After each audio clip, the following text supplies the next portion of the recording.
হিয়া, কোথায় তুমি? অনেক রাত হয়ে গেছে মা, তাড়াতাড়ি প্লিজ চলে এসো, খেতে এসো, আমি খাবার বাড়ছি, চলে এসো সোনা। না মাম্মাম, আমি এখন কিছুতেই খাবো না। আগে ভাবি বাড়ি ফিরো, তারপর আমরা একসঙ্গে বসে ডিনার করব। না মা, তা হয় না। তুমি তো জানোই তোমার বাপি কতটা ব্যস্ত থাকে।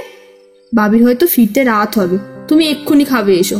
আমি কিন্তু এবার খুব রেগে যাচ্ছি, খুব বকবো আমি। উফ, এখন আবার কে ফোন করলো? ওইদিকে ওই বিচ্ছু মেয়েটা আমার হাড়মাস কালি করে দিল, আর এইদিকে হয়েছে এই মোবাইল। রাত নেই দুপুর নেই, অবিরাম বেজেই চলেছে। যাই গিয়ে দেখি কে আবার ফোন করলো। হিয়া, দেখো তোমার বাবি ফোন করেছে। ভাবি ফোন করেছে? কি মজা! ফোনটা আমায় দাও, আমি কথা বলবো। দাঁড়াও, আগে আমি কথা বলি, তারপর তুমি কথা বলো, কেমন? হ্যালো। হ্যাঁ বলো, তুমি কোথায়? অনেক তো রাত হলো, আর কত দেরি হবে তোমার ফিরতে? আর বলো না, খুব বাজেভাবে ফেসে গেছি গো রিসার্চের কাজে। আজ রাতটা আমাকে এখানেই আমাদের ল্যাবেতে কাটাতে হবে। আমি কাল বাড়ি ফিরবো, তবে এখনই কিছু বলতে পারছি না যে কাল কখন ফিরবো। তোমরা চিন্তা করো না, ডিনার করে শুয়ে পড়ো। আর এইদিকে তোমার কন্যা যে তুমি না আসলে খাবার খাবে না বলে বায়না ধরেছে, তার কি হবে? হে ঈশ্বর, তুমি একটু সামনে নাও না প্লিজ। আচ্ছা আচ্ছা, তুমি বরং ওকে ফোনটা দাও, আমি ওকে বুঝিয়ে বলছি। এই নাও হিয়া, তোমার বাবি তোমার সাথে কথা বলবে। ভাবি, ও ভাবি, তুমি কখন আসবে? আমি তোমার কাছে আগের দিনের মতো গল্প শুনবো। হিয়ামা, আজ আমি বাড়ি ফিরতে পারবো না গো, একটু কাজের মধ্যে আটকে গেছি। তুমি যদি লক্ষ্মী মেয়ের মতন আর বায়না না করে ডিনার করে ঘুমিয়ে পড়ো, তাহলে আমি কাল তোমার জন্য বাড়ি ফেরার সময় অনেক চকলেটস নিয়ে আসবো। সত্যি? হ্যাঁ, একদম সত্যি, প্রমিস বেটা। ওকে ভাবি, tata, good night, take care. Good night বেটা। নাও চলো, এবার খেতে হবে তো নাকি? খেতে পারি, তবে আমার একটা শর্ত আছে।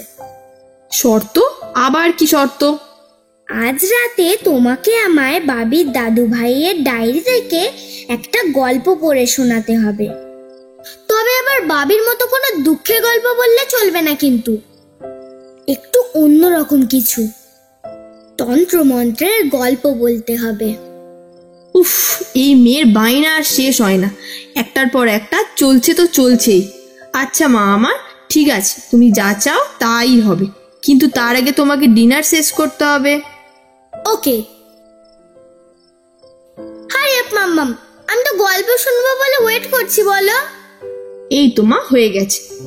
এই দেখো, ডায়েরিটাও নিয়ে চলে এসেছি, আর তোমাকে অপেক্ষা করতে হবে না, এবার শুরু করছি আমি।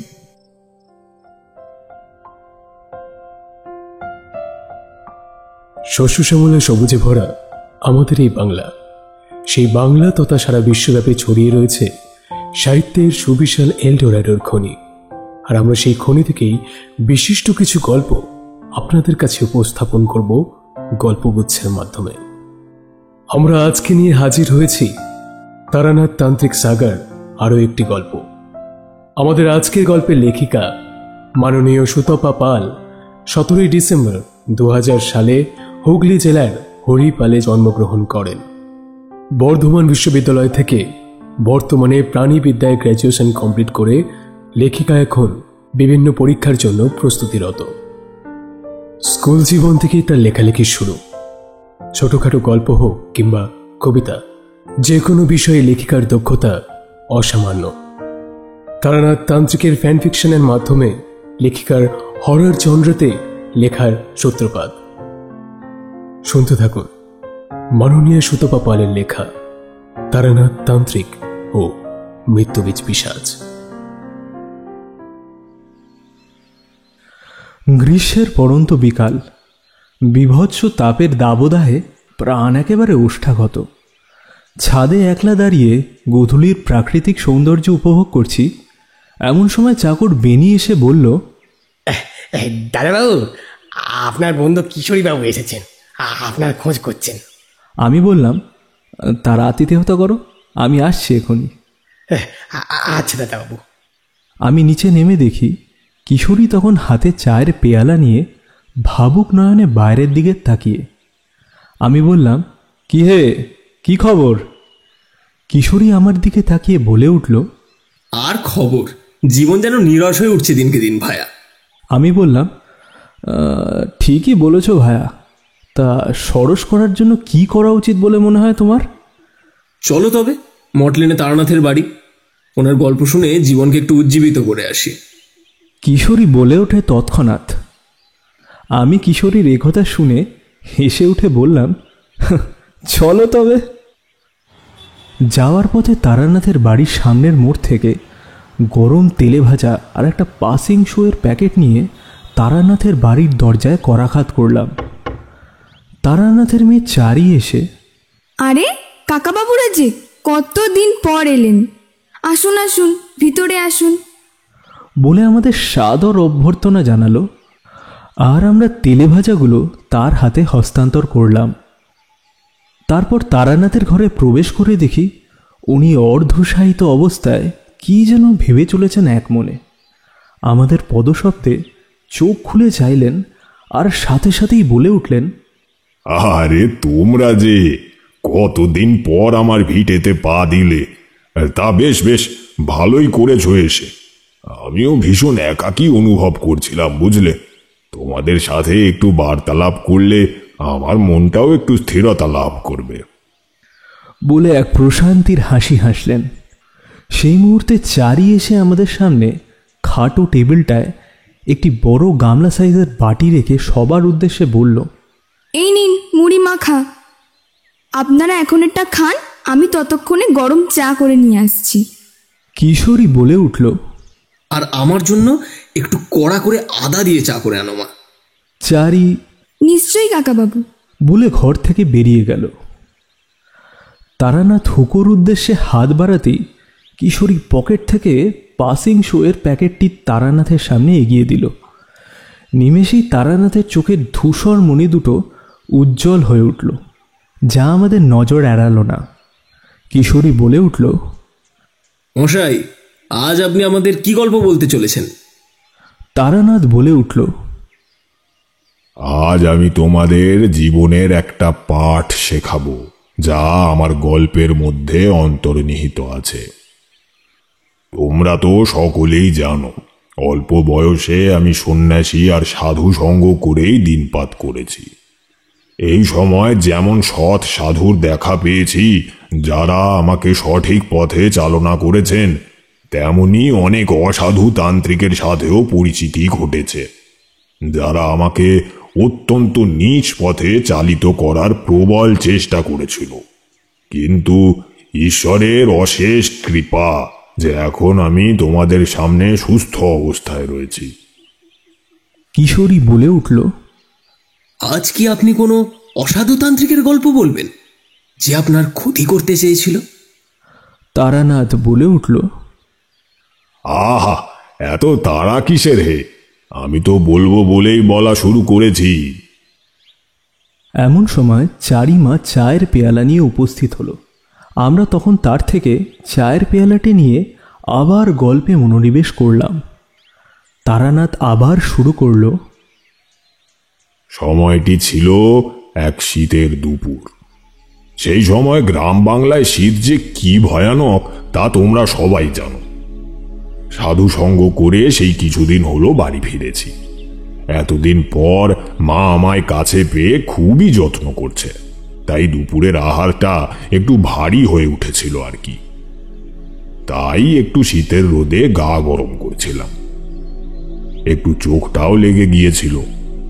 এমন সময় আমার স্বপ্নে এক অত্যন্ত মধুর নারী কণ্ঠের আবির্ভাব ঘটে। সেই কণ্ঠ অতীব মাধুর্যের সাথে আমাকে বলে, আয়, তুই আমার কাছে আয়, তোকে যে আমার সন্তানদের ভীষণ প্রয়োজন। আমার সন্তানদের আগত বিপদ থেকে একমাত্র তুই রক্ষা করতে পারবি। এ আমার আদেশ, আয়, আমার কাছে আয়। তন্দ্রাটা তৎক্ষণাৎ ভেঙে গেল। এই নারী কণ্ঠ কার? কেই বা এইভাবে আমাকে পরম স্নেহে ডাকছে? এত মাধুর্য কার গলা থেকে ঝরে পড়ছে? এত প্রশ্ন মাথার মধ্যে অবিরাম ঘুরতে থাকলো। বাঁধ সাধলো আমার এক খুড়তুতো কাকার ছেলে এসে। সে আবদারের সুরে বলল, আরে ও দাদা, আমাদেরকে তোমার ওই সাধনা গল্প বলো না গো। বড় বড় সাধু সন্ন্যাসীদের গল্প, তারা কেমন হয় কি করে বলো না গো। দোয়াই তোমায়, আজ তোমাকে বলতেই হবে। কই গো বলো। আমি হাসলাম আর বললাম, আচ্ছা বল, তোরা কি কি জানতে চাস? ওরাও তখন ওই সুযোগের সদ্ব্যবহার করে নিয়ে নিজেদের প্রশ্নের ঝুলি আমার কাছে খুলে বসে পড়ল। আমিও তখন তাদের প্রশ্নের যথাযথ উত্তর দেওয়ার চেষ্টা করলাম আর তাদের হৃদয়ের আত্মতৃপ্তি ঘটালাম। কিশোরী বলে উঠল, আচ্ছা, ওই নারী কণ্ঠস্বরটি কার ছিল? তারানাথ অত্যন্ত বিরক্তির সাথে আমাদের দিকে চাইলেন। এমনিতে উনি খুবই শান্ত প্রকৃতির, কিন্তু একবার রেগে গেলে তা বড় ভয়ানক। তাই আমি পরিস্থিতিকে সামাল দেওয়ার জন্য বললাম, আহা, তুমি চুপ করো না, নিন আপনি বলুন। সেই দিন রাতে আমি আবার স্বপ্নাদেশ পেলাম।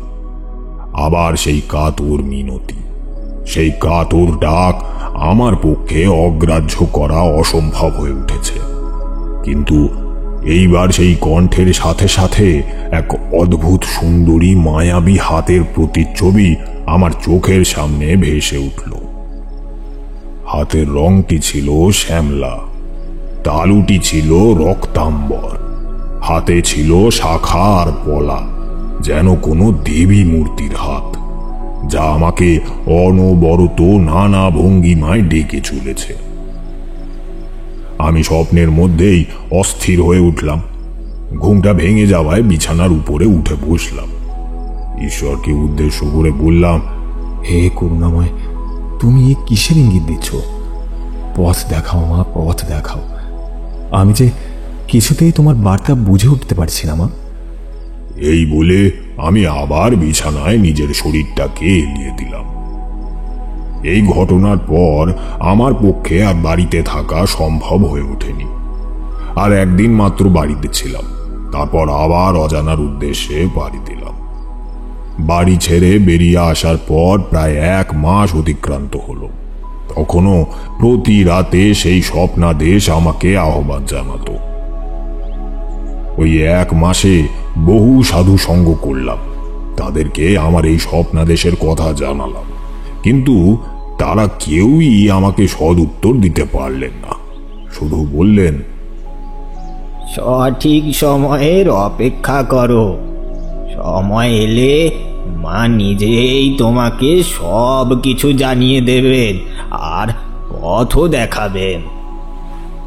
তাই ব্যর্থ হয়ে এটাই নিজের ভবিতব্য ভেবে নিজের ভব ঘুরে জীবনযাপন করতে লাগলাম। এইভাবেই কেটে গেল আরো কয়েক মাস। এই কয়েক মাসে সেই দেবী আমাকে নানানভাবে আহ্বান জানিয়েছেন, কিন্তু আমি সেই আহ্বানের সাড়া দেওয়ার পথ খুঁজতে বারংবার ব্যর্থ হয়েছি। তবে একবার এক সাধু বাবা আমাকে বলেছিলেন যে, তোমার ললাটে একসাথে শুভ যোগ ও বিপদ সংকেত আমি 2 লক্ষ্য করছি।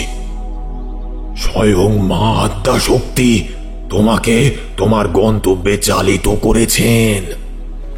শুনে ভীষণ অবাক হয়েছিলাম, তবে নিজেকে ভাগ্যবানও মনে করেছিলাম, এই জন্য যে মা স্বয়ং আমাকে তার কোনো উদ্দেশ্য সফল করার মাধ্যম হিসাবে গ্রহণ করেছিলেন। এরপর আমি বীরভূমের এক গ্রামে গিয়ে আশ্রয় নিলাম। লোকমুখে শুনি ওই গ্রামের শ্মশানে এক সন্ন্যাসিনী এসে আশ্রয় নিয়েছেন। তিনি নাকি গরিব দুঃখীদের জন্য প্রাণপাত করেন। এ কথা শুনে ওনার প্রতি আমার ভক্তি আর শ্রদ্ধা উভয়ই জন্মালো। মনে বাসনা জাগলো তার সাথে সাক্ষাতের, এবং সময় মতো তার কাছে গিয়ে হাজির হলাম। কিন্তু সেই সময় তিনি গভীর ধ্যানে মগ্ন ছিলেন, তাই আমি ওনাকে বিরক্ত না করে দূর থেকেই পর্যবেক্ষণ করতে থাকলাম। ওনাকে দেখে ওনার বয়স অনুমান করা সম্ভব নয়, কিন্তু ওনার চেহারায় চোখে মুখে ওনার অভিজ্ঞতার ছাপ সুস্পষ্ট। গায়ের রং শ্যামলা, মাথায় এক বিরাট জটা, ধূসর চুলগুলো কোমর পর্যন্ত নেমে এসেছে। জটায় একটি জবা ফুল নিজের আধিপত্য বিস্তার করেছে, ঠিক যেমন শিব শম্ভুর মাথায় চন্দ্র বিরাজ করেন। সারা শরীরে ছাইয়ের প্রলেপ, কপালে এক লম্বা সিঁদুরের তিলক, সিঁথি ভর্তি সিঁদুর, গলায় একই সাথে রক্ত জবা আর মুন্ডমালা উপস্থিত, ঠিক যেন মা কালীর আর এক রূপ। দুই শাঁখা পলা পরিহিত হাতের একটিতে মহাদেবের ত্রিশূল নিজের অস্তিত্ব রক্ষা করছে। ওনাকে দেখে একই সাথে চোখ ও মনের আত্মতৃপ্তি ঘটল। আপনা হতেই হাত দুটো তার উদ্দেশ্যে প্রণাম করে উঠল। এইটুকু বলে তারানাথ আবার একটু থামল। পাশে পড়ে থাকা পাসিং শোয়ের প্যাকেট থেকে একটি সিগারেট বার করে শুকটানের উদ্দেশ্যে ধরালেন আর আমাদের উদ্গ্রীবতা লক্ষ্য করতে থাকলেন। এমন সময় চারি এসে বলল, আরেকবার চা দিয়ে যাই সকলকে। আমার বন্ধু কিশোরী তৎক্ষণাৎ বলে ওঠে, তাহলে কিন্তু মন্দ হয় না, কি বলো? শেষ কথাটি আমায় উদ্দেশ্য করে বলায় আমিও সম্মতিসূচক ঘাড় নেড়ে কিশোরীকে সমর্থন করলাম। তারপর তারানাথকে বললাম, তারপর কি হলো বলুন। তারানাথ আমার দিকে তাকিয়ে মৃদু হাসলেন। তারপর পাসিং শোটা শেষ করে আবার বলতে শুরু করলেন। ইতিমধ্যেই মা চারি আমাদের চায়ের রসদের যোগান দিয়ে চলে গেছে। ধ্যান ভঙ্গ হবার পর তিনি চোখ খুলেই আমার দিকে তাকালেন আর মৃদু হেসে ইশারায় আমাকে নিজের কাছে ডাকলেন। আমি ওনার পায়ের কাছে বসতেই উনি ওনার ধুলি মাখা হাতটি আমার মাথার উপর রাখলেন।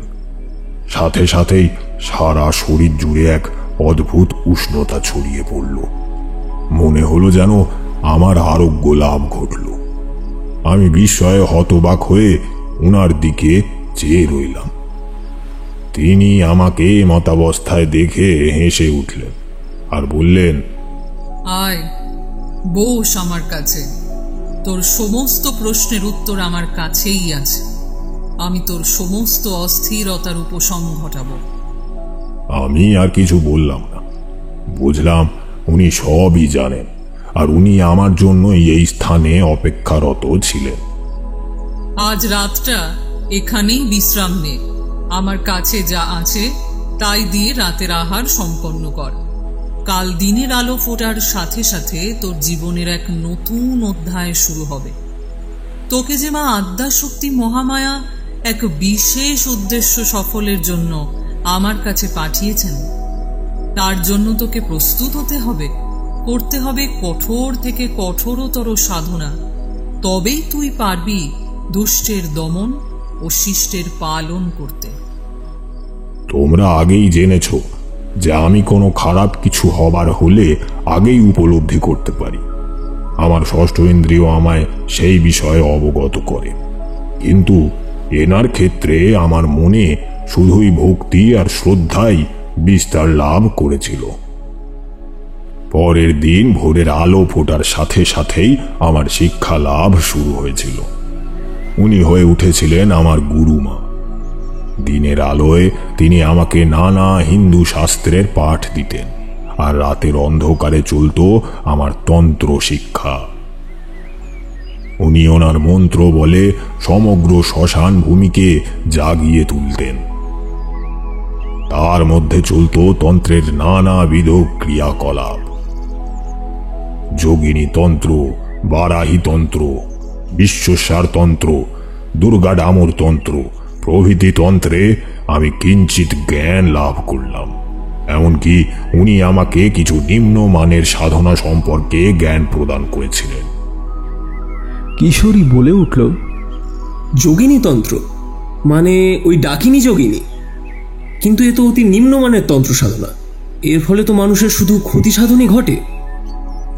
এ তোমাদের ভুল ধারণা হে। তন্ত্র শাস্ত্র বিশেষ। তন্ত্র শব্দের অনেক অর্থের মধ্যে একটি হলো ত্রাণ বা মুক্তি।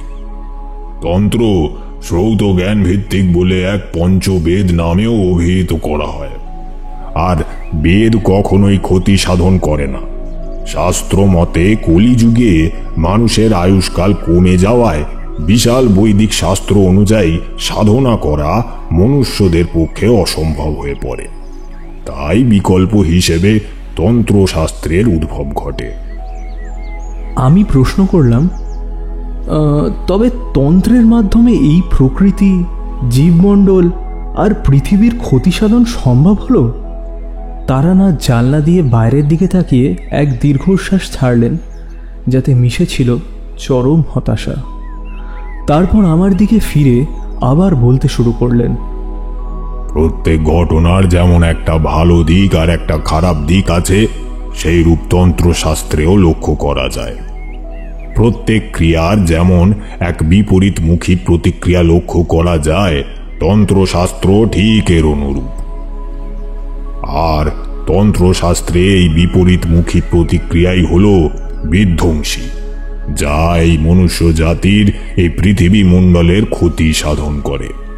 কিছু নিম্ন মানসিকতার মানুষ নিজেদের স্বার্থ সিদ্ধির উদ্দেশ্যে তন্ত্রের বিভিন্ন মন্ত্র ও আচারের কদর্য বিকৃতি ঘটিয়ে এই বিধ্বংসী রূপের সৃষ্টি করেছে, যা আমরা বিভিন্ন নিম্ন মার্গের শাস্ত্রে দেখতে পাই। উচ্চ মার্গের তন্ত্রশাস্ত্রে আমরা যেমন শুভ শক্তির প্রতীক বহনকারী দেবদেবীর আরাধনা করি, তেমনি কিছু অসাধু ব্যক্তি নিম্ন মার্গের তন্ত্রশাস্ত্র প্রয়োগ করে জাগিয়ে তোলে কিছু অশুভ শক্তি, যেমন ডাকিনী, যোগিনী, শঙ্খিনী, বিভিন্ন অপদেবতার পিশাচ, এবং তাদের ভোগের লোভ দেখিয়ে নিজের অধীনস্থ করে তাদের দ্বারা ঘটায় এই পৃথিবীর নানান ক্ষতি সাধন। তাছাড়া নিজ নিজ স্বার্থ সিদ্ধির উদ্দেশ্য তো আছেই। তারানাথের এই অসীম জ্ঞান দেখে আমাদের মন তার প্রতি ভক্তি ও শ্রদ্ধায় ভরে গেল। তারপর তার কথায় সম্মতিসূচক হ্যাঁ জানিয়ে কিশোরী প্রশ্ন করল, আর আপনার সেই গুরুমার কি হলো? তারানাথ আবার শুরু করল, ওনার সাথেই আমার 3 মাস পার হয়ে গেল শাস্ত্রীয় চর্চা করে। একদিন সন্ধেবেলা শ্মশানের এক বট গাছের নিচে বসে আছি, তখন উনি আমার সামনে এসে দাঁড়ালেন। তোর শিক্ষা সম্পূর্ণ হয়েছে। এখন তোকে তোর গন্তব্যে পৌঁছে তোর কার্য সম্পন্ন করতে হবে। তবে মনে রাখিস, তোর কিন্তু তন্ত্রশাস্ত্রে সিদ্ধিলাভ ঘটেনি। তুই শুধু তন্ত্রশাস্ত্রের কিছু শক্তি অর্জন করতে পেরেছিস। এই কম সময়ের মধ্যে তোর পক্ষে সিদ্ধি লাভ করা সম্ভব নয়। তুই সিদ্ধি লাভ এর পথে বিফল হয়েছিস। তাই নিজের শক্তি নিয়ে কখনো মনে অহংকার আনিস না। যেদিন আনবি, জানবি সেই দিন থেকেই তোর সর্বনাশ শুরু হবে। আপনার কথা শিরোধার্য মা। তবে মা, আমার গন্তব্যস্থল নিয়ে তো আমি ওয়াকিবহল নই। কোথায় যেতে হবে আমাকে, কি কারণে আমার এই শিক্ষা লাভ, সবই তো আমার অজানা। আমার পরবর্তী পদক্ষেপ সম্বন্ধে যদি আপনি বলে দেন তাহলে।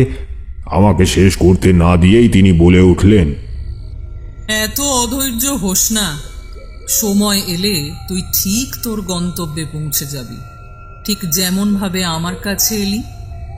তবে মনে রাখিস, তোর প্রতিপক্ষ তোর চেয়ে বহু গুণ বেশি শক্তিশালী। এই যুদ্ধ তোর জন্য মোটেই সহজ হবে না। পদে পদে তোর বিপদ তোর দিকে ধেয়ে আসবে, এমনকি মৃত্যু পর্যন্ত হতে পারে তোর। এই যুদ্ধে আজ পর্যন্ত যা যা শক্তি তুই আয়ত্ত করেছিস, তার অধিকাংশ ক্ষয় হয়ে যাবে, আর যেটুকু শক্তি অবশিষ্ট থাকবে তা নিয়েই তোকে জীবন নির্বাহ করতে হবে। এইবার তোর ডান হাতটা দে আমাকে। আমি আর কোনো কথা না বলে ডান হাতটা বাড়িয়ে দিলাম। উনি একটা হলুদ রঙের সুতো আমার হাতে পরিয়ে দিয়ে বললেন, শোন, এটা তোকে সাময়িকভাবে বিপদ থেকে রক্ষা করবে। এটা তোর কাজ না হওয়া পর্যন্ত খুলবি না। আমি সম্মতি সূচক ঘাড় নাড়লাম। তারপর উনি ওখান থেকে চলে গেলেন। পরের দিন সকালে উঠে দেখি মাথার কাছে এক গুচ্ছ জবা ফুল। আমি সেইগুলো হাতে নিয়ে মাকে অনেক খুঁজলাম, কিন্তু তাকে কোথাও খুঁজে পেলাম না। বুঝলাম উনি অন্তর্ধান হয়েছেন। এরপর আমিও সেই স্থান ত্যাগ করলাম।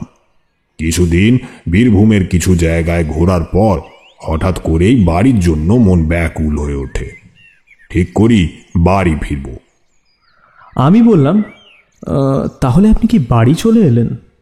তবে আপনাকে যে কাজের জন্য নির্বাচন করা হলো তার কি হলো? ভেবে তো তাই ছিলাম যে বাড়ি ফিরব, কিন্তু সে আর হলো কই। সেদিন রাতে এক মন্দিরের চাতালে আশ্রয় নিলাম। সামান্য কিছু ফলাহার করে ঘুমিয়ে পড়লাম। মাঝরাতে আবার সেই স্বপ্ন, কিন্তু এ কি দেখছি আমি? স্বয়ং মা তারা আমাকে ডাকছেন। কি রে, আমার কাছে না এসেই বাড়ি চলে যাবি? আমি যে তোর পথ চেয়ে বসে আছি বাবা। আয় আয়, আমার কাছে আয়। ঘুমটা ভেঙে গেল। ধর্মড়িয়ে উঠে বসলাম আর মায়ের উদ্দেশ্যে 2 হাত জোর করে বললাম, এ কি সৌভাগ্য আমার! মা, তুই আমায় দেখা দিলি। এই অভাগার প্রণাম গ্রহণ কর মা, গ্রহণ কর। আমি কালই তো থানের উদ্দেশ্যে রওনা দেব। পরের দিন ভোরের আলো ফোটার সাথে সাথেই তারাপীঠের উদ্দেশ্যে যাত্রা শুরু করলাম। এই গ্রামটি থেকে দূরত্ব কম হওয়ায় সন্ধ্যার আগেই তারাপীঠ পৌঁছে গেলাম। সবে সূর্য পশ্চিম দিকে ডুবতে শুরু করেছে। শরতের আকাশে নানান রঙের মেলা। এক শান্ত বিকেল। গ্রামের মধ্যে ঢুকেই বিপদের আঁচ পেলাম। গোটা গ্রাম যেন এক অন্ধকারে ডুবে আছে মনে হলো। এক গুমট পরিবেশ লক্ষ্য করলাম। পাখিদের নেই কোনো কলরব, আছে শুধুই হাহাকার। সমস্ত প্রকৃতি জুড়ে শুধুই বিষাদের ছাপ। মাঠে নেই সোনার ফসল। এইসব দেখে ভারাক্রান্ত মন নিয়ে হাজির হলাম মায়ের মন্দিরে। কিন্তু এ কি দেখছি আমি? মন্দির জুড়ে অস্বাভাবিক ঘন অন্ধকার, যেন মা এই মন্দিরেতেই নেই। মাকে যেন কোথাও নির্বাসনে পাঠানো হয়েছে। আমি বুঝলাম সমস্যা ভীষণ জটিল। এর থেকে মুক্তির পথ সহজ নয়। মায়ের বিগ্রহের মন্দিরে নিত্য সেবা হয়, মাকে নিত্য ভোগ দেওয়া হয়, তাই ওখানে আমার খাওয়া পড়ার কোনো অভাব নেই। থেকে গেলাম মায়ের মন্দিরের আট চালাতে। পরের দিন ভোর হতেই বেরিয়ে পড়লাম এই গ্রামের অসুখের সন্ধানে। গোটা গ্রাম ঘুরে দেখলাম, কিন্তু কোথাও কিছু সেই রকম চোখে পড়ল না। বুঝলাম আমি ভুল জায়গায় খোঁজ করছি। তাড়াতাড়ি মন্দিরে ফিরে গেলাম। সেখানে দেখলাম মায়ের নিত্য সেবা হচ্ছে। গ্রামের মানুষ সহ বিভিন্ন স্থান থেকে আসা পুণ্যার্থীরা মন্দিরের চত্বরে ভিড় করেছে। আমার দিকে একজন এগিয়ে এসে আমাকে বললেন, নমস্কার, আমি এই গ্রামের জমিদার ভীষ্ম প্রতাপ দেবরায়। আপনাকে তো ঠিক চিনতে পারলাম না, আগে তো কখনো দেখিনি। আমি বললাম, আমার নাম তারানাথ চক্রবর্তী। সাধুসঙ্গ করে দিনপাত করি। ঘুরতে ঘুরতে মায়ের কাছে এসে পড়েছি। আসল কারণটা এখনই কিছু বললাম না। আপনার মতো সৎ ব্রাহ্মণের দেখা পেয়ে নিজেকে ধন্য মনে করছি। যদি আপনার কোনো অসুবিধা না থাকে তবে আমার আতিথেয়তা গ্রহণ করুন। দয়া করে আমাকে ফিরিয়ে দেবেন না। আমি ওনার কাতর অনুরোধকে নস্যাৎ করতে পারলাম না। ওনার কথা মতো ওনার প্রাসাদ সম নিবাসে গিয়ে উঠলাম। উনি আমাকে প্রথমে বসার ঘরে বসিয়ে এক চাকরকে আমার আহারের বন্দোবস্ত করতে বলে আমার সামনের চেয়ারে বসলেন। ওনার মুখ দেখে বুঝলাম উনি কিছু বলার জন্য ইতস্তত বোধ করছেন। আমি ওনাকে আশ্বাস দিয়ে নির্দ্বিধায় বলতে বললাম, আপনাকে দেখি মনে হয়েছে আপনি তন্ত্রবিদ্যা জানেন। আর তার সাথে আপনাকে দেখে ভীষণ সৎ আত্মা বলেই মনে হয়েছে আমার। ওনার কথা শুনে আমি কেবল মৃদু হাসলাম। উনি আবার বলতে শুরু করলেন, আপনি নিশ্চয়ই আপনার সাধনার জন্য উপলব্ধি করতে পেরেছেন যে এই গ্রামে কোনো ভয়ানক কিছুর করাল গ্রাস পড়েছে, যা এই গ্রামকে সর্বনাশের পথে নিয়ে যাচ্ছে। এমনকি মা তারাও আমাদের থেকে বিরূপ। বহু সাধক সন্ন্যাসী দ্বারস্থ হয়েছে, কিন্তু তারা কেউই এই গ্রামকে উদ্ধার করতে পারেনি। আজ আপনাকে মন্দির চত্বরে দেখে মনের গহীন থেকে কে যেন বলে উঠল, পারলে আপনি পারবেন এই গ্রামকে বিপদ থেকে বাঁচাতে। দয়া করে বাঁচান আমাদের বাবা। আমি বললাম, এই গ্রামে পা রাখার সাথে সাথেই আমি মহা বিপদের আভাস পেয়েছি। তবে এই বিপদের উৎসস্থল এখন আমার অজ্ঞাত। আমি কথা দিচ্ছি, আমি শেষ পর্যন্ত চেষ্টা করব আপনার এই গ্রামকে রক্ষা করার। শুধু আমায় সবটা বোঝার জন্য যতটুকু সময় প্রয়োজন সেটুকু দিতে হবে, এবং আপনাকেও আমাকে সবটা বলতে হবে যতটা আপনি জানেন। উনি আমার কথা শুনে বললেন, বেশ, আপনি যা চান তাই হবে। কি জানতে চান আপনি বলুন। এমন সময়ে এক চাকর এসে জানায়, বাবু, মধ্যাহ্নের আহার তৈরি, আপনারা দয়া করে খেতে আসুন, গিন্নিমা ডাকছেন। তুই যা, আমরা আসছি। বলে উনি আমাকে ওনার খাবার ঘরে নিয়ে গেলেন। আপাতত কথাটা ওখানেই থেমে রইল। বাড়ির কর্ত্রী আমাকে পর্দার আড়াল থেকেই প্রণাম জানালেন। তখনও এদেশে পর্দা প্রথার প্রচলন স্থান বিশেষে রয়েছে। পর্দার আড়াল থেকেই তিনি আমাকে পরম যত্নে খাওয়ালেন। তারপর জমিদার মশাই আমাকে একটি ঘরে নিয়ে গেলেন। বুঝলাম এখন থেকে কিছুদিন এটাই আমার ঘর। যদিও ভাত ঘুমের অভ্যাস আমার নেই, তবুও গতকালের পথ ক্লান্তির জেরে চোখটা আমার একটু বুঝেই এলো। ঘুম যখন ভাঙল তখন বিকেল শেষ হব করছে। এমন সময় এক চাকর এসে বলল, ঠাকুর মশাই, আসবো? আমি বললাম, হ্যাঁ, ভেতরে এসো, বলো কি বলবে। বলল, আগে কর্তামশাই আপনাকে নিচের বৈঠকখানায় একটু আসতে বললেন। ঠিক আছে, তুমি গিয়ে ওনাকে একটু অপেক্ষা করতে বলো, আমি এক্ষুনি আসছি। চাকরটা চলে যেতেই বিছানা ছেড়ে উঠে নিজের ইষ্ট নাম জপ করে ওনার কথা মতো নিচের বৈঠকখানায় উপস্থিত হলাম। জমিদার মশাই তখন আরাম কেদারায় বসে বিশ্রাম করছিলেন। আমি ডাকলাম তাকে। জমিদার মশাই, জমিদার মশাই, আমাকে ডেকে পাঠিয়েছিলেন? বললেন, কে? ও হ্যাঁ, আসলে সন্ধ্যা হয়ে এলো, ওদিকে মায়ের সন্ধ্যারতির সময় হয়ে এসেছে।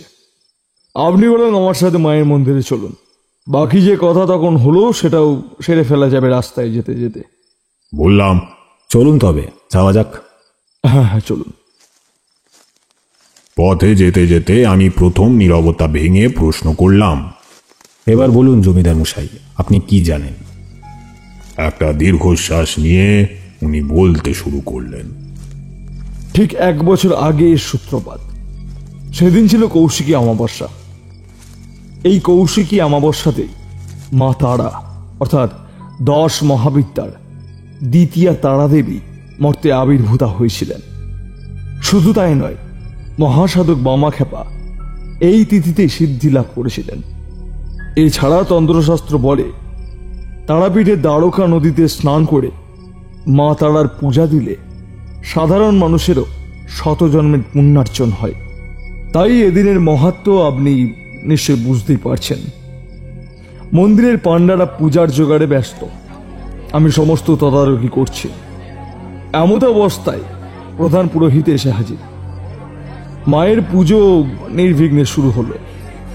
সমস্ত মন্দির চত্বরে ভক্তদের ভিড় সে দেখার মতো। সকল আচার একে একে সুসম্পন্ন করে এইবার মাকে ভোগ প্রদানের সময়। পুরোহিত মশাই মাকে ভোগ নিবেদন করে গর্ভগৃহের ফটকটি বন্ধ করে দিলেন। শাস্ত্র মতে এই সময় দেবী আবির্ভূতা হয়ে ওনাকে নিবেদিত ভোগ গ্রহণ করেন। যা মনুষ্য জাতির দেখা উচিত নয়। এমন সময় বিনা মেঘে সমস্ত আকাশ ছিঁড়ে এক বজ্রপাত পড়ল মন্দির সংলগ্ন এক প্রাচীন বৃক্ষে। কথিত আছে মা তারার মর্তে আগমনকালে এই বৃক্ষ নিজের হাতে রোপণ করেছিলেন। এই বটবৃক্ষ নাকি যা কিছু শুভ তার লক্ষণ। দূর দূরান্ত থেকে এই গাছে গণ্ডি কেটে নিজেদের মনস্কামনা জানাতো। ওই কর্ণবিদারী আওয়াজে মন্দিরের সবাই ভয়ে আশঙ্কায় ছন্নছাড়া হয়ে পড়েছে। লক্ষ্য করলাম বজ্রপাতের ফলে নিমেষে ওই গাছে আগুন ধরে গেছে। সকলে মিলে গাছের আগুন নেভানোর কাজে লেগে পড়ে। পরবর্তীকালে আগুন নেভানো গেলেও গাছটিকে বাঁচানো সম্ভব হয়নি। এরপর প্রধান পুরোহিত যখন গর্ভগৃহের ফটক খোলেন, দেখা যায় মায়ের ভোগ নাই। পরিবর্তে ভোগের পাত্রে রয়েছে ছাই, ভস্য আর মাটি। শুধু তাই নয়, মাকে পূজার সময় যে টাটকা জবা ফুলের মালা পরানো হয়েছিল, সেই ফুল ঘোর কৃষ্ণবর্ণ ধারণ করেছে। এমনকি আরতির সময় যে 108টি প্রদীপ জ্বালানো হয়েছিল, তার সবই নিভে গেছে। আর প্রদীপের তেলের পরিবর্তে সেখানে রয়েছে তাজা রক্ত। আর স্বভাবতই উপস্থিত সকল ভক্তবৃন্দ ভয় পেয়ে যায়। প্রধান পুরোহিতের দাদা একজন সন্ন্যাসী এবং এর সাথে তিনি কিছু তন্ত্রশাস্ত্র রপ্ত করেছেন। বহুদিন তিনি নানা পুণ্যস্থানে ঘুরেছেন। এই পূজা উপলক্ষে তিনি এই গ্রামে ফিরে আসেন। এই ঘটনার প্রত্যক্ষদর্শী তিনি ছিলেন। তখন তিনি সকলের উদ্দেশ্যে বলেন, কোনো ভয়ানক কিছু ছায়া এই গ্রামে পড়েছে, বিপদ এই গ্রামের দিকে ধেয়ে আসছে। আমি ওনাকে এই বিপদ থেকে মুক্তির পথ জানাতে চাই। উনি এক যজ্ঞের নিধান দেন। সেই মতো আমরা পরবর্তী অমাবস্যার অপেক্ষা করতে থাকি। তবে ততদিনে গ্রামে নেমে এসেছে দুর্যোগ। কখন মানুষ তো কখনো গৃহপালিত পশু এক এক করে নিখোঁজ হচ্ছে।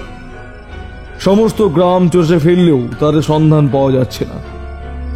রাস্তাঘাটে, পথে, মাঠে বিভিন্ন স্থানে মরা পাখির দেহাবশেষ পাওয়া যাচ্ছে। কে যেন তাদের ধর থেকে মুন্ডু টেনে ছিঁড়ে আলাদা করে দিয়েছে। এতটুকু বলে উনি থামলেন। বলা ভালো, থামতে বাধ্য হলেন। আমরা খেয়াল করলাম সামনের রাস্তায় ওনার কথার জল জ্যান্ত প্রমাণ রূপে পড়ে রয়েছে 3টে মৃত কাক, যাদের শরীর থেকে মাথাটা যেন কেউ টান মেরে ছিঁড়ে ফেলে রেখে গেছে রাস্তায়। জমিদার মশাই আমাকে উদ্দেশ্য করে বললেন, দেখলেন? উত্তরে বললাম, দেখলাম। তারপর আবার উনি বলতে শুরু করলেন, এই অবস্থায় সারা গ্রামের লোক ভয়ে আড়ষ্ট হয়ে গেল। সন্ধ্যার পর কেউ বাড়ির বাইরে পা রাখত না। সন্ধ্যার পর এই মন্দির চত্বর একদম ফাঁকা হয়ে পড়ল। ক্রমে এই ঘটনা আশপাশের গ্রামে আগুনের ফুলকির ন্যায় ছড়িয়ে পড়ল। ফলস্বরূপ ভক্তদের ভিড় কমতে লাগলো। এইভাবে 1 মাস কেটে গেল। পুনরায় অমাবস্যা তিথি এসে পড়ল। বাবা সদানন্দ মানে প্রধান পুরোহিতের দাদার নির্দেশে পুজোর সমস্ত আয়োজন করা হলো। তার কথা মতো কাশী থেকে তার গুরুসহ আরো 5 জন তন্ত্রে পারদর্শী ব্রাহ্মণকে আমন্ত্রণ জানানো হলো। তারা যথাসময়ে এসে উপস্থিত হলেন। তিথি থেকে পুজো আরম্ভ করাও হলো। কিন্তু আমি বলে উঠলাম, কিন্তু কি জমিদার মশাই? উনি আমার দিকে এক অদ্ভুত বেদনা মিশ্রিত দৃষ্টি নিক্ষেপ করলেন। তারপর বললেন, এই পূজা সম্পূর্ণ করা যায়নি। আমি বললাম, কেন? বললেন, সেদিন তখন রাত 11টা। এই পুজো নাকি রাতের অন্ধকারে করতে হয়। পুজোর স্থানে কারোর উপস্থিতি অনুমতি ছিল না। আমি প্রধান পুরোহিত এবং পাণ্ডারা নিজ গৃহেই ছিলাম। খুব ভোরেই হাজারো উৎকণ্ঠা নিয়ে সুখবরের আশায় আমরা পুজো স্থানে আসি। কিন্তু এসে দেখি এক ভয়ানক দৃশ্য, যা আমাদের কল্পনারও অতীত। কি দেখেন আপনারা? আমি প্রশ্ন করলাম। বললেন, আমরা দেখি পুজোর সমস্ত জিনিস লণ্ডভণ্ড হয়ে পড়ে আছে এবং ওই কাশি থেকে আগত পণ্ডিতরা ও আহত অবস্থায় ভূমিতে শুয়ে আছে। লোকবল দিয়ে আমি তাদের আমার প্রাসাদে নিয়ে এসে সেবা শুশ্রূষা করে সুস্থ করে তুলি। ওনাদের অবস্থা দেখে আমরা কম বেশি সবাই অনুমান করতে পেরেছিলাম সেই রাতে কি হয়ে থাকতে পারে। তাই এই বিষয়ে আমরা আর কোনো প্রশ্ন করে আমরা কোনো রকম বিরক্ত করিনি। এর কিছুদিন পর কাশী থেকে আগত পণ্ডিতরা আবার কাশীর উদ্দেশ্যে রওনা করেন। তাদের যাওয়ার সময় আমি একবার তাদের প্রশ্ন করেছিলাম, তাহলে কি বাবা আমাদের আর বাঁচার কোনো উপায় নেই? তখন উনি এইটুকুই বলেন, এই অপদেবতার হাত থেকে বাঁচানোর ক্ষমতা আমার নেই, তোরা অপেক্ষা কর আর মায়ের শরণাপন্ন হ, তোদের একমাত্র তিনিই রক্ষা করতে পারেন। এরপর উনি প্রস্থান করেন। তারপর আমরা অনেক সাধকের শরণাপন্ন হই, কিন্তু কেউই আমাদের এই বিপদ থেকে রক্ষা করতে সক্ষম হয়নি। আমি প্রশ্ন করলাম, আচ্ছা, সেই রাতে কি কি ঘটেছিল তার সম্বন্ধে কি আপনার কোনো ধারণা নেই? মানে সদানন্দ মহাশয় কি আপনাকে বিন্দু মাত্র কিছু জানাননি? বললেন, আর সেদিনের পর সদানন্দ মহাশয় নিজেকে নিজের মধ্যেই গুটিয়ে নেন, সেইভাবে কারোর সাথে আর বার্তালাপ করেননি। তাই তাকে আর সেইভাবে কিছু জিজ্ঞাসা করা সম্ভব হয়নি। আমি বললাম, বুঝলাম। ইতিমধ্যে আমরা মন্দির চত্বরে এসে উপস্থিত হই। এসে দেখি ওখানে বহু ভক্ত ভিড় করেছে। তা দেখে আমি ভীষণ অবাক হই, কিন্তু সেই মুহূর্তে আমি জমিদার মশাইকে এই নিয়ে আর কোনো প্রশ্ন করি না। ঠিক করি ফেরার পথে জমিদার মশাইকে এটা সম্বন্ধে জিজ্ঞাসা করব। ইতিমধ্যে আমরা মন্দিরে এসে উপস্থিত হলাম। কিছুক্ষণ পরেই লক্ষ্য করলাম মন্দিরের গর্ভগৃহের সামনে একটা সাদা বসন পরিহিত সাধক। ওনাকে দেখে এই আপনা হতেই মনের মধ্যে বড় ভক্তির জন্ম হল। তারপরে মনের মধ্যে প্রশ্ন জাগলো, ইনি কি? অযথা সময় নষ্ট না করে আমি জমিদার মশাইকে আমার মনের কৌতূহল জানালাম। প্রত্যুত্তরে উনি বললেন, ইনি হলেন সদানন্দ ঠাকুর। জমিদার মশাইয়ের কথা শুনে আমি ওনাকে ভালো করে লক্ষ্য করতে থাকলাম। ওনাকে দেখে ওনার বয়স মনে হলো 50 ঊর্ধ্ব। চুলগুলো খানিক উস্কো খুস্কো, মুখে এক লম্বা দাড়ি, চোখে মুখে সুপ্রাচীন গভীর চিন্তার ছাপ সুস্পষ্ট। ওনাকে দেখে ভীষণ মায়া হলো। পুজো শেষ হওয়ার পর নিজের থেকে গিয়েই ওনার সাথে আলাপ করলাম। নমস্কার, আমি তারানাথ চক্রবর্তী, অনেক দূর গ্রাম থেকে এসেছি। উনি আমার দিকে না তাকিয়েই আমার উদ্দেশ্যে বলে উঠলেন, তা আমি কি করব? যাও যাও এখান থেকে, আমাকে বিরক্ত করো না। যাও যাও, দূর হয়ে যাও এখান থেকে, নইলে প্রাণ নিয়ে ফিরতে পারবে না এই গ্রাম থেকে। আমি কিছুটা অবাক হলাম ওনার আচরণে, কিন্তু পরক্ষণেই উপলব্ধি করলাম ওনার এই আচরণের পিছনে কারণ হলো এই গ্রামকে নিয়ে ওনার চরম দুশ্চিন্তা। আমি বললাম, আপনার সাথে এই গ্রামের সমস্যা নিয়েই আমার বিশেষ কিছু কথা আছে, আপনার থেকে কিছু জানার আছে। আপনি দয়া করে আমাকে সাহায্য করুন এই গ্রামকে উদ্ধার করতে। আমার কথা শুনে উনি আমার দিকে ঘুরে তাকালেন এবং আমাকে দেখে ওনার চোখে মুখে এক অদ্ভুত পরিবর্তন লক্ষ্য করলাম। সে এক অদ্ভুত পরিবর্তন, তা তোমাদের ব্যক্ত করে বোঝানো সম্ভব নয়। আমার কিছু বুঝে ওঠার আগেই উনি ওখান থেকে হন্তদন্ত হয়ে ছুটে বেরিয়ে গেলেন। ওনার প্রস্থান দেখে আমি অনেকবার ওনাকে পিছু ডাকলাম, কিন্তু উনি আমার দিকে ঘুরেও তাকালেন না। ওনার এই রকম ব্যবহার দেখে মন্দিরে উপস্থিত সকলেই ভীষণভাবে অবাক হয়ে যায়। জমিদার মশাই আমার দিকে এগিয়ে এসে বললেন, ক্ষমা করবেন, ওনার এইরকম আচরণের কারণ আমরা কেউই জানি না। ওনার পক্ষ থেকে আমি ক্ষমা চাইছি আপনার কাছে। না না, এভাবে বলবেন না, আমাকে লজ্জা দেবেন না এইভাবে। ঠিক আছে, আমি কিছু মনে করি না ওনার এই আচরণে।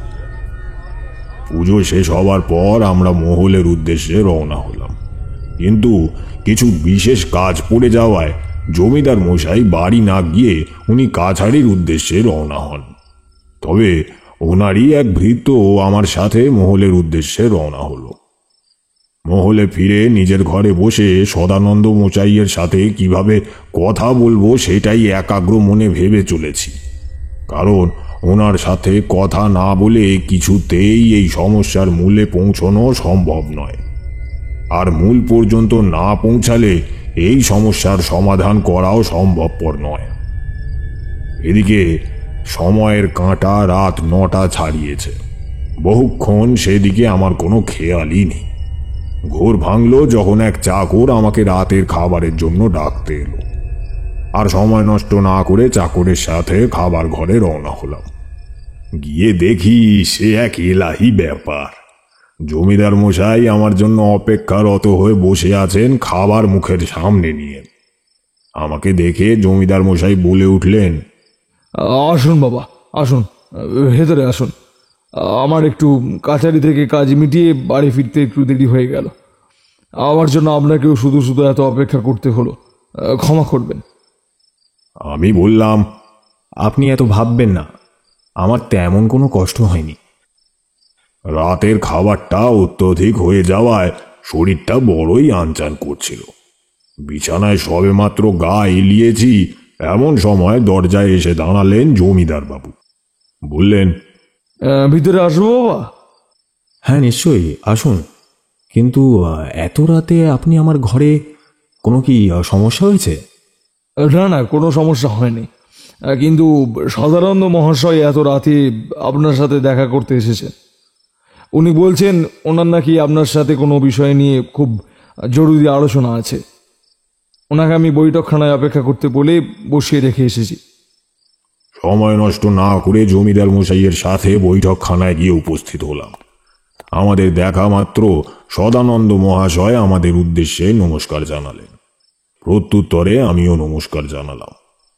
তারপর উনি জমিদার মশাইয়ের উদ্দেশ্যে বলে উঠলেন, জমিদার মশাই, আপনার যদি কোনো অসুবিধা না থাকে তাহলে আমাদের কিছুক্ষণ একান্তে ছেড়ে দিন, আমাদের কিছু আলোচনা আছে। জমিদার মশাই আর কোনো কথা না বলে বৈঠকখানা থেকে প্রস্থান করলেন। এরপর আমি যখন ওনার দিকে চাইলাম, লক্ষ্য করলাম উনি এক শূন্য দৃষ্টিতে মেঝের দিকে তাকিয়ে আছেন। ওনার দিকে তাকিয়ে আমি বলে উঠলাম, বলুন, আপনি যা যা বলতে চান বলুন। আপনার মুখ থেকে সবটা শোনার জন্য আমি অধীর আগ্রহে বসে রয়েছি। একটা দীর্ঘশ্বাস নিয়ে উনি শুরু করলেন, আপনি নিশ্চয়ই জমিদার মশাইয়ের কাছে এই সমস্যার সূত্রপাত সম্পর্কে অবগত হয়েছেন, তাই এই সম্পর্কে আমি আর একটি বাক্য নষ্ট করব না।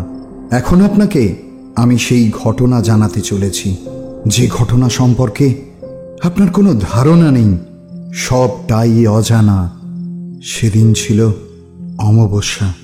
আমার গুরুদেবের আদেশ মতো আমরা সমস্ত আচার আয়োজন করি। গুরুদেবের নির্দেশ ছিল যজ্ঞের সময় সেই স্থানে কেউ থাকবে না, শুধুমাত্র আমরা গুরুদেবের শিষ্যরাই থাকব। যথাসময়ে যজ্ঞ শুরু হয়।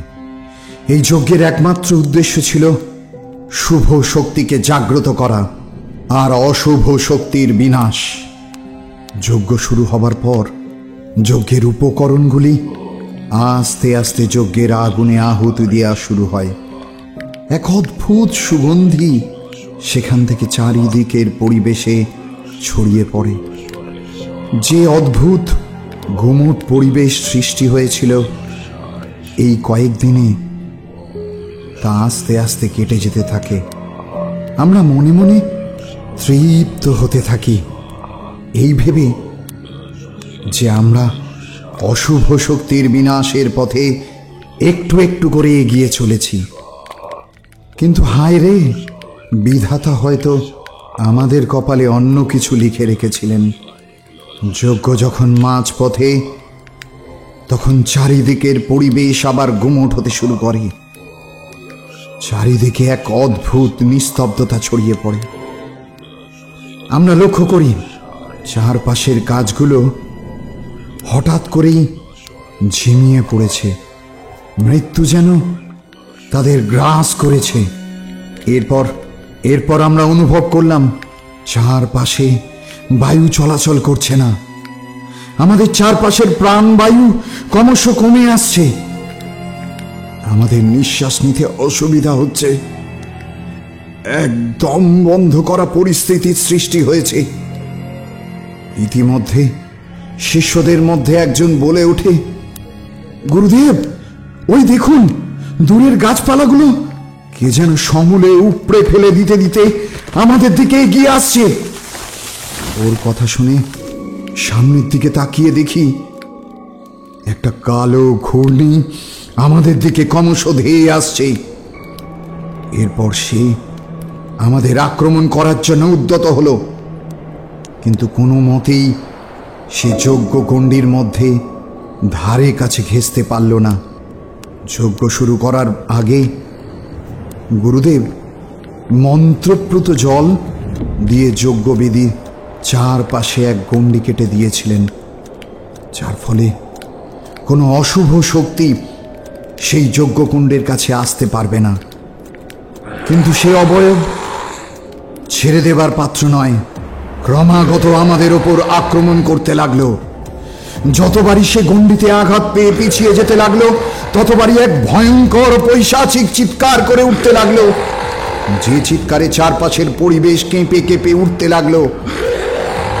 এদিকে গণ্ডির মধ্যে প্রাণবায়ু ক্রমশ কমতে লাগলো, যেহেতু আশেপাশের কাজগুলো অশুভ শক্তির প্রভাবে মাটিতে লুটিয়ে পড়ছে, তাদের মধ্যে প্রাণের স্পন্দন নেই, সেহেতু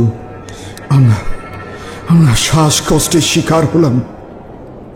এমতো অবস্থায় গুরুদেব সেই অশুভ শক্তির উদ্দেশ্যে প্রশ্ন করে উঠলেন, কে তুই?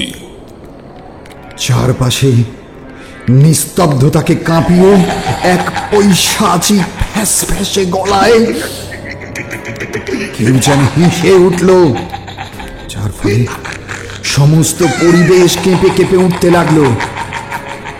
এরপর গুরুদেব শ্বাসকষ্ট নিয়ে হাতে গঙ্গাজল একটা মন্ত্র মনে মনে করে সেই অবয়বের দিকে ছুড়ে দিলেন।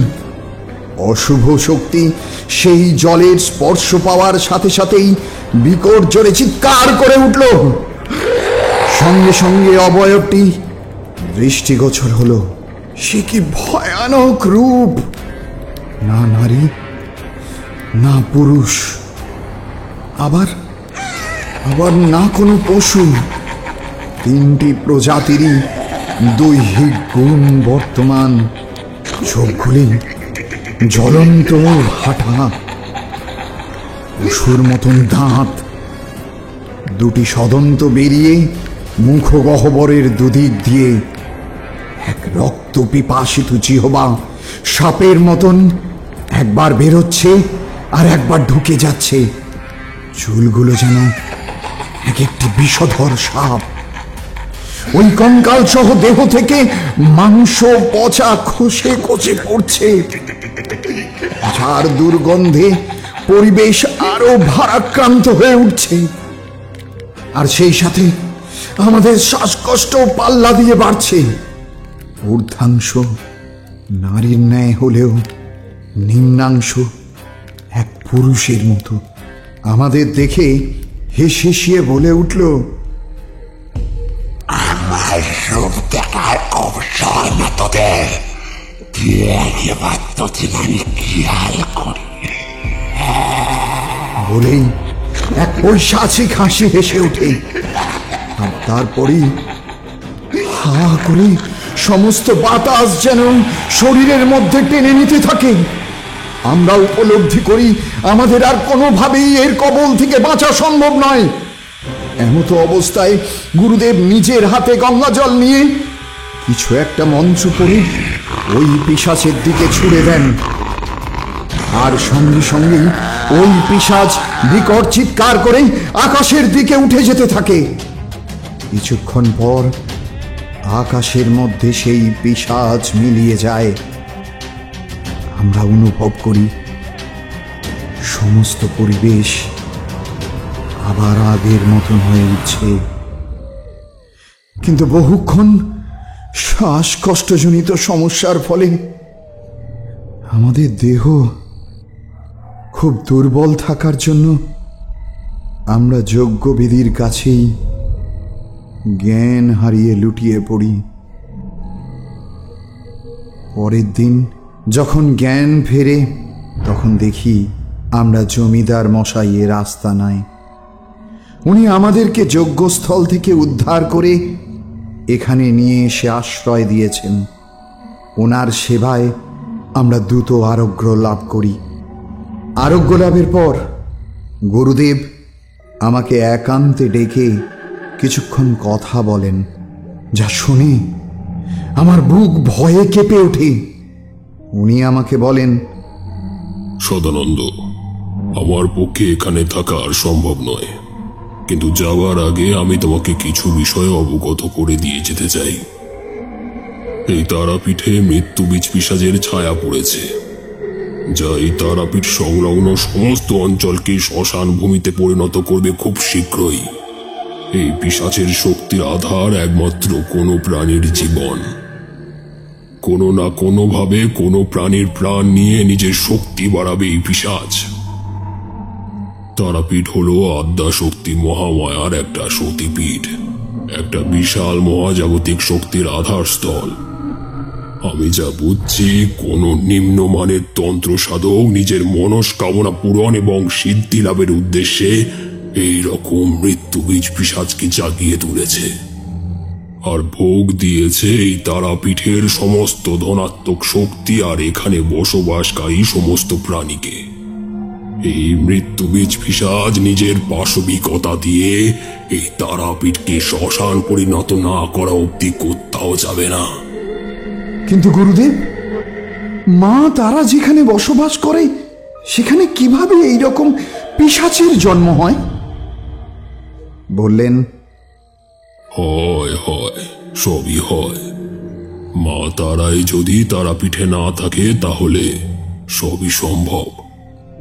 এ কি বলছেন গুরুদেব? আমি তো কিছুই বুঝতে পারছি না। মা তারা তারাপীঠের উপস্থিত নাই মানে? এক বিকৃত মস্তিষ্ক সম্পন্ন নিম্নমানের তন্ত্র সাধক মায়ের যোগ নিদ্রার সুযোগ নিয়ে মায়ের সমস্ত শক্তি এবং মাকে এই তারাপীঠের কোথাও বন্দি করে রেখেছে, যা আমি আমার এতদিনের সাধনার জোরে উপলব্ধি করতে পেরেছি। তবে এখন আমাদের কি করণীয় গুরুদেব? একটা দীর্ঘশ্বাস নিয়ে উনি বললেন, আমার পক্ষে আর কিছুই করা সম্ভব নয়। সেই দিনের ওই ঘটনার পর আমার বহু শক্তি ক্ষয় ঘটেছে, তাই আমার পক্ষে ওই পিশাচকে পরাজিত করে আবার দেবীকে পুনরুদ্ধার করা একেবারেই সম্ভবপর নয়। এই তারাপীঠের কাছে মাত্র আর একটা বছর হাতে রয়েছে। পরবর্তীকালে যে কৌশিকী অমাবস্যা আসবে তাতেই ওই তন্ত্র সাধক নিজের তন্ত্র সাধনায় সিদ্ধি লাভ করবে, আর ওই মৃত্যু বীজ পিশাচ হবে তার অনুগত দাস।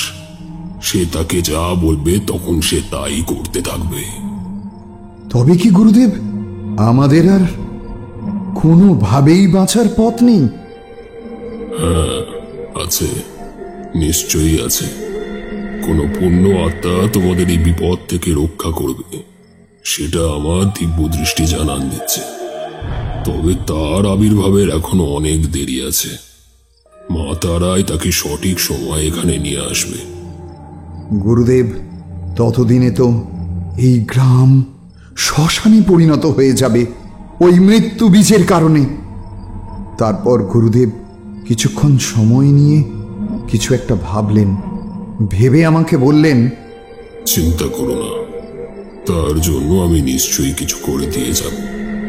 তবে যাবার আগে আমার হাতে এক কলস ভর্তি জল দিয়ে গেলেন আর বললেন, এই জল দিয়ে সমস্ত গ্রামটাকে গণ্ডি কেটে দিবি। এই জল হলো মন্ত্রপুত।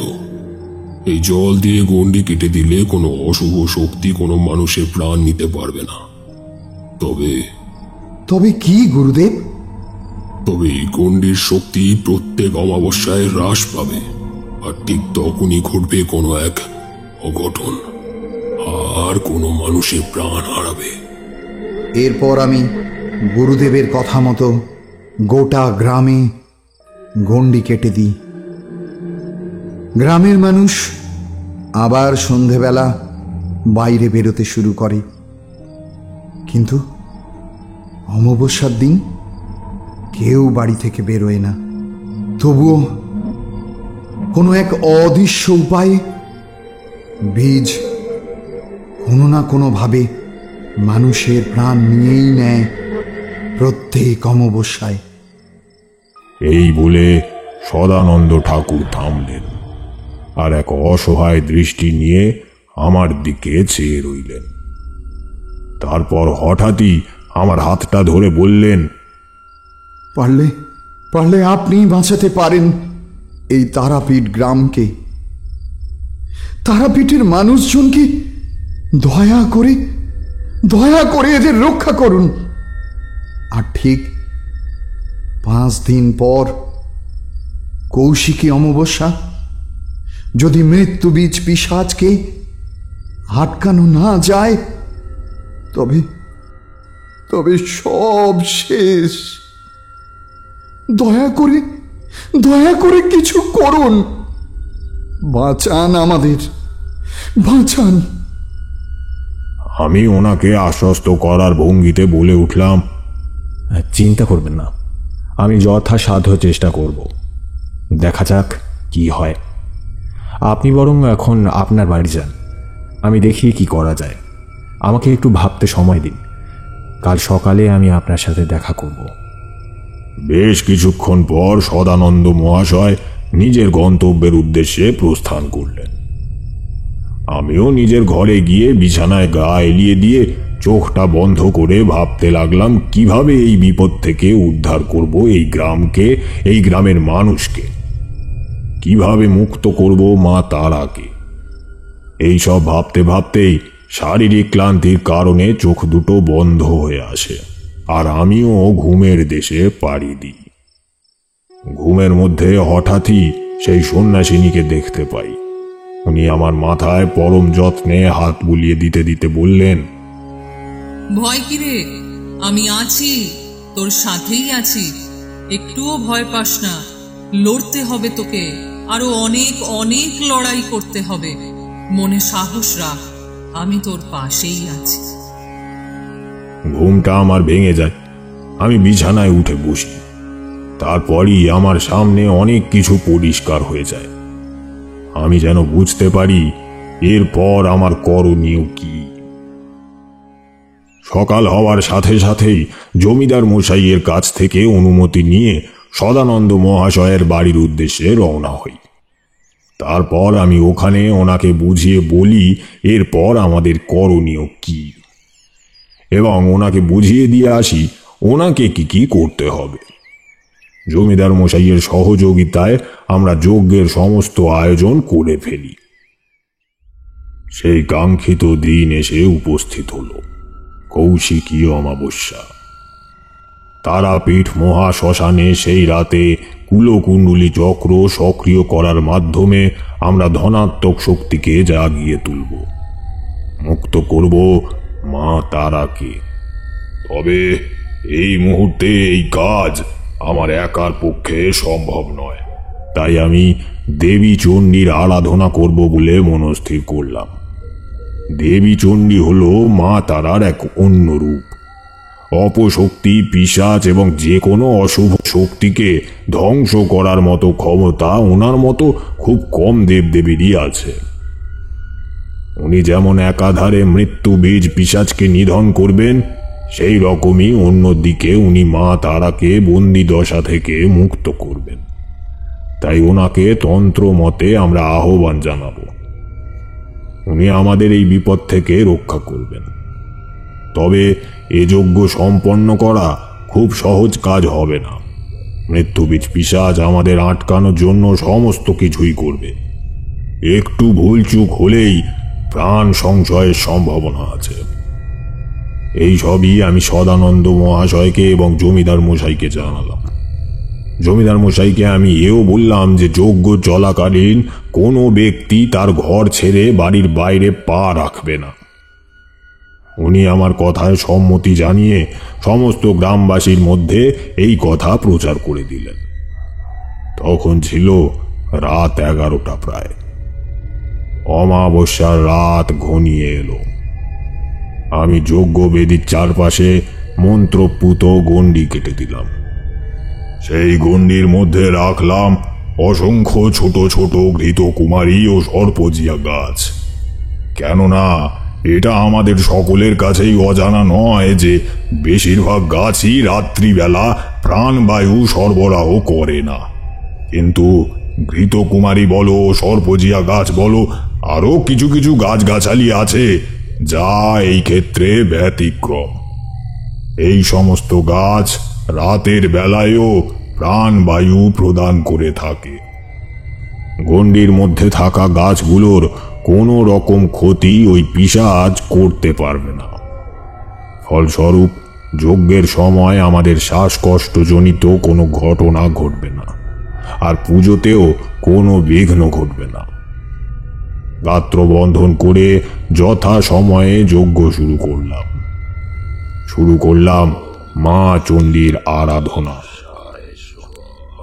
কিছুক্ষণ পর আমি এবং সদানন্দ মহাশয় বুঝতে পারলাম গণ্ডির বাইরের পরিবেশ ক্রমশ গুমট হতে শুরু করেছে এবং গাছগুলো আবার নেতিয়ে পড়ছে। বুঝলাম এ তারই আশার ইঙ্গিত। আমি না থেমে মন্ত্র পড়া চালু রাখলাম এবং যজ্ঞে আহুতি দিতে থাকলাম এক মনে। লক্ষ্য করলাম সদানন্দ মহাশয় একটু ভীত সন্ত্রস্ত হয়ে পড়েছেন। ওনাকে ভয় না পাওয়ার আশ্বাস দিয়ে পুনরায় যজ্ঞে মনোযোগ দিলাম। এবার আমি দেখলাম যে বহু দূর থেকে একটা কালো ঘূর্ণি আমাদের দিকে ধেয়ে আসছে। এটা দেখে আমি মন্ত্র পড়ার জোর আরো বাড়িয়ে দিলাম এবং মনে মনে মা তারার নাম ডাকতে থাকলাম। আমাদের যজ্ঞ আর নিজের আসন্ন বিপদ বুঝতে পেরে সেই পিশাচ রাগে ক্ষোভে আমাদের উপর ফেটে পড়ল। আমাদের নিরস্ত্র করার জন্য শুরু করলো নানান রকম কর্মকাণ্ড।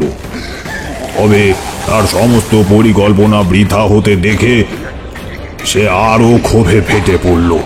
প্রবল বেগে আমাদের দিকে আসতে থাকলো, কিন্তু মন্ত্রপুত গণ্ডির কারণে সে বারবার বাধা পেয়ে পিছিয়ে যেতে থাকলো। এরপর সে তার মোক্ষম অস্ত্র প্রয়োগ করল, মানে সমস্ত প্রাণ বায়ু নিজের মুখ গহ্বরের মধ্যে শুষে নিতে থাকল। কিছু সময় পর থেকেই পরিলক্ষিত করলাম যে আমার আর সদানন্দ মহাশয়ের ভীষণভাবে শ্বাসকষ্ট শুরু হয়েছে, কারণ গণ্ডির ভিতরে উপস্থিত গাছগাছালিগুলো আমাদের দুজনের এবং ওই যজ্ঞের আগুনকে প্রজ্বলিত করে রাখার জন্য যথেষ্ট ছিল না। ধীরে ধীরে আমাদের মনোবল ক্রমশ ভেঙে পড়তে থাকলো।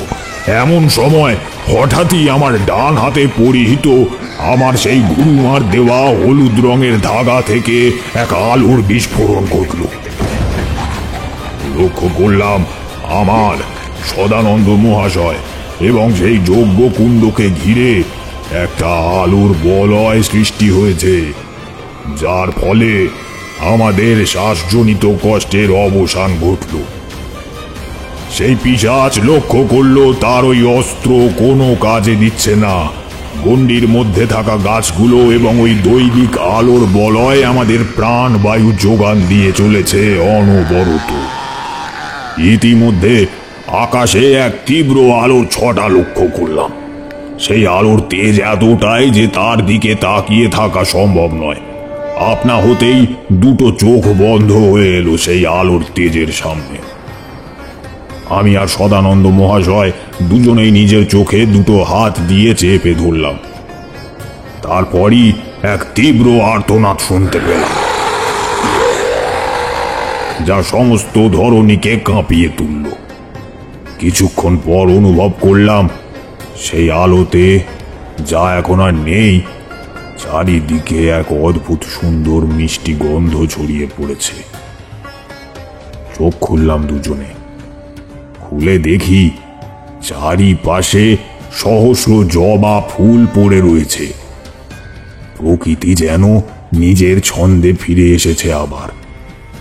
লক্ষ্য করলাম আমাদের থেকে কিছুটা দূরে একটু জায়গা কৃষ্ণবর্ণ ধারণ করেছে, আর তার উপর কিছু কৃষ্ণবর্ণের মাটি। বুঝলাম দেবীর তেজে ওই পিশাচ ভস্মীভূত হয়েছে ওই স্থানে। এই কৃষ্ণবর্ণ তারই প্রমাণ। আর ওই অজস্র জবা ফুল হলো মা তারার মুক্তির প্রমাণ।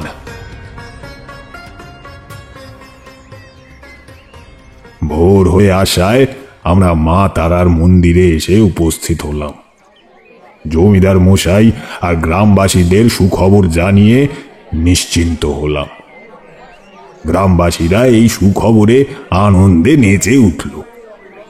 সেই দিন খুব বড় করে মায়ের ভোগ নিবেদন হলো। আমিও প্রাণ ভরে মায়ের আরতি দেখে নিজেকে পরম তৃপ্ত করলাম। তারপরের দিনই আমি ওখান থেকে সকলকে বিদায় জানিয়ে বাড়ির পথে রওনা হলাম। তবে জমিদার মশাই, সদানন্দ মহাশয় এবং গ্রামবাসীরা আমাকে কিছুতেই ছাড়তে রাজি হয়নি। তারা চেয়েছিলেন আমি আরো কিছুদিন ওখানে থাকি, কিন্তু আমার মন আমার মায়ের জন্য ভীষণ উতলা হয়ে পড়ে। তাই ওনাদের সমস্ত আর্জি খারিজ করে দিয়ে বাড়ির উদ্দেশ্যে যাত্রা করি। ওনারা অসংখ্য ধন্যবাদ এবং আন্তরিকতার মাধ্যমে আমাকে বিদায় জানায়। এই বলে তারানাথ থামলেন। আমি আর কিশোরী এক অন্য রকমের আত্মতৃপ্তি ঘটিয়ে বাড়ি ফিরে এলাম। হিয়া মা, তোমার ভালো লেগেছে গল্পটা? দারুণ লেগেছে মাম্মাম। তুমি তো পারলে বাবির থেকেও অনেক বেশি গল্প পড়ে শোনাতে পারো, বলো? আচ্ছা বেশ, সে দেখা যাবে খনি। এখন তুমি গুড গার্ল হয়ে আমাকে জড়িয়ে ধরে চুপটি করে ঘুমিয়ে পড়ো দেখি। নাও গিভ মি আ জাদু কি ঝাপ্পি সুইটার। টাইট ঝাপ্পি মাম্মাম। Good night, sweet dreams. Sweet dreams বেটা। শুনছিলেন সুতপা পালের লেখা তারানাথ তান্ত্রিক ও মৃত্যু বীজ পিশাচ। আজকে গল্পে হিয়ার চরিত্রে মানসী, মেঘার চরিত্রে সাক্ষী, বেনি, গুলটে, মৃত্যু বীজ পিশাচ, পৃথ্বীশ ও গুরুদেবের চরিত্রে কুমারজিৎ, গল্পকথক অরিত্র, কিশোরী রূপম, চারি ও মা তারার ভূমিকায় দিয়া, সন্ন্যাসিনী সঞ্চারী, জমিদার ভীষ্মপ্রতাপ দিব্যেন্দু, সদানন্দ মহাশয় দেবাশিস, পরিচারক সাধু সন্ন্যাসী ও তারানাথ তান্ত্রিকের ভূমিকায় আমি সুমন, এবং সমস্ত পরিচালনায় বৃশ্চিক। গল্পটি ভালো লেগে থাকলে লাইক করুন, কমেন্টে জানান আপনাদের মতামত। বন্ধু এবং পরিবারের সাথে শেয়ার করতে ভুলবেন না। চ্যানেলে নতুন হলে সাবস্ক্রাইব করে পাশে থাকা বেল আইকনটি প্রেস করে দিন, যাতে আমাদের সমস্ত নোটিফিকেশন আপনাদের কাছে সবার আগে পৌঁছয়।